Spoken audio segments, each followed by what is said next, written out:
My girlfriend's quirk seemed cute at first, but after 3 years of strange habits, old-fashioned outfits, and bizarre jokes about time travel, I'm starting to seriously wonder if she's from another century. This is probably a weird thing to put here, but it's not like I can talk to anyone in my life about it without sounding like an absolute loon. And just to preface this, I don't like 100% believe this. It's maybe just a suspicion that got into my head, and hopefully putting it down will make it go away. I, 26 male, met my girlfriend, 22 female, 3 years ago in my second year of college. She was out of state and didn't have many friends here. She was kind of odd for reasons I will explain later, but she was nice and we bonded over watching and crap-talking movies together. When we first got together, she told me that she was polyamorous, but not interested in lovemaking, and not looking for something long-term as she was going to move away after she graduated. I know it seems weird, polyamorous but not interested in lovemaking, but actually polyamory isn't all about lovemaking, I have learned. We came to an agreement that we would date, but we could both date and flirt with other people. I didn't think I would want this for a long-term partner, but I'm still young and experimenting, and since she doesn't really make love, sometimes she does things for me, but nothing more, and she always declines when I offer to return. It doesn't really bother me. Now into the weird stuff. 1. She doesn't go into detail about her family. She's from the rural Appalachian part of Georgia. That's it. That's all I know. She won't talk in detail about anything else in her past. 2. Always takes like 5 to 10 seconds to remember her birthday, and she can never remember if the month or day is meant to come first. 3. She's always changing her accent depending on who she talks to. She says her brain does this automatically. But her sentence structure is weird. She sometimes uses British slang and words, says lift, flat, wanker, waffling, blackguard, how do you mean instead of what do you mean, can nay instead of can't, I will do instead of I will do that. When she watches Shakespeare, she literally talks like Shakespeare for an hour after. She only has a southern accent in the morning before she has a conversation with me. We call every morning. She doesn't like texting, and when she's talking to a southerner. She does say words like holler and y'all like a southerner though. 4. She doesn't wear modern clothes. She wears corsets and slips, and instead of bras and underwear, like there is nothing on her legs, she just wears a short dress under her corset. Unless she is wearing men's clothes, and then she wears old-fashioned looking men's underwear, always has multiple layers of petticoats and dresses with styles from all different times, like I'm talking vintage 50s to medieval. 5. When we watch historical movies, she's always pointing out flaws of the accuracy, but it's not big historical events, it's stuff like metal wouldn't have been used for that until X year, why are her laces in the back, that's not really a thing in that era, that's not how Christmas was celebrated back then, that cutlery is inaccurate for the time. She's too old to have her hair down. 6. Doesn't shave. Don't get me wrong, that's her choice, I just thought it was a little odd. Claims that it is a modern invention, shaving the body. Save for working women with lice. Why does she know that? And by modern invention she means the 1920s. 7. Obviously she is really into history, but when I ask her where she gets her information she can never give me sources. Just I don't remember, it must have been in a book somewhere or probably online or something. When I doubt all the little details she tells me, she says that it's okay that I don't believe her, but that she knows she's right. She's a scholar. She always stresses the importance of sources when I tell her things, but it's like she doesn't even care to prove the things she says. 8. She gets irritated at things on the internet, and talks about how much better the old web was. When I ask her what she means by that, she said before 2010. I was like, wouldn't you have been 8 in 2010? And she said something like, oh yeah, I guess I would have been pretty young. Whenever I bring up the fact that she never really experienced the old web as an adult or even teenager, she agrees with me and then changes the topic. 9. Even though she's always calling out inaccuracy in media, she makes no attempt to be accurate herself. Like she mixes up all the eras. I called one of her outfits medieval and she listed every item she wore in what century, decade, even down to the exact year sometimes, to prove to me that it was not really medieval. I'm making her sound annoying, but really she doesn't talk about her clothes unless you specifically ask. 10. When I called her born in the wrong time, she was very against it. She says she doesn't feel like she missed out on any of the eras, and that she likes living in the now. I asked why she's always wearing old styles. She said just because she wears old styles doesn't mean she wants to live back then. She said that's why she doesn't do reenactment, because she has no desire to relive the past. 11. I can't remember what it was in reference to, but she said jokingly, I've lived through the year 2012 too many times. She said it as a joke, but I didn't really understand. So I asked her and she said she was joking. I said I knew she was, I just didn't understand what the joke was. She just brushed it off and never explained. 12. Has a bunch of vintage USSR and American space pins. She says she's not a fan of the USSR or USA, but she was a bit of a space race fanatic back in the day. Again, she said this as a joke. 13. Struggles to use TV.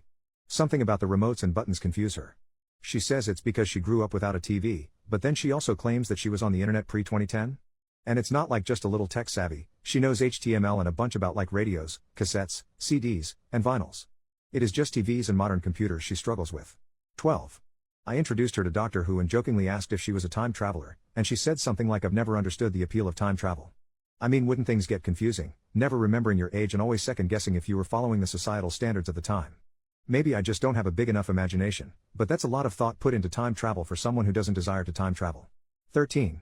She was making a comment on trans issues, said something like back in the day you could cross-dress and everyone just assumed you were that gender, it didn't take a lot to pass. I asked back in what day? And she was like pre-1850s. I asked her where she heard this because it sounded silly to me, like I'm not transphobic or anything but I can tell what gender someone is by their facial features. She said something like well, we told it by the clothes. I was like, we? And she was like by we I mean humans pre-1850s. Not like I was actually there. I said what if you were actually there and you were actually a time traveler, and she said something like I would probably have been a nun. No need to tell the men from the women in the nunnery? Where did that come from? I was like what's that all about? And she was like nunneries were the original sororities. Everyone thinks it's all holy but really it's mostly lesbians. It's not sodomy if there's no schlong. Where is she getting this? 14. Speaking of cross-dressing, she does a lot. She wears men's historical fashion. I am straight so I see her as a woman, but she told me that she was really agender. I asked why she didn't tell people that she said it's not that I'm not a woman, the definition just changed. I'm a woman of the old standard and most people assume I'm a woman, so I let them. I asked if she would prefer I use other pronouns than the girl ones, and she said that she didn't really care either way. I'm not really into gay stuff, like I have gay friends so I know more than the average heterosexual guy but they don't really talk about gender and stuff so maybe that's not really that odd but it seemed odd to me. 15.